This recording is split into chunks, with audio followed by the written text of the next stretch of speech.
Hello and welcome back to our channel. So today in this video we are going to discuss about how you can download the LATOKEN Wallet app in your Android device. So without wasting much of our time, let's get straight into the video.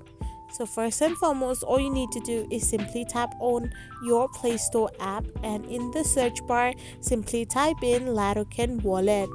So once you do this, you will end up in this page where you need to select the LATOKEN Buy Bitcoin app. Simply press on the install button.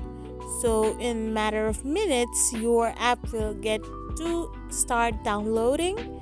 And after the downloading process is completely over, your app will now take part in the installation process. So once your app gets installed in your device, all you need to do is simply press on the open button, and in this way you can simply download the LATOKEN Wallet app.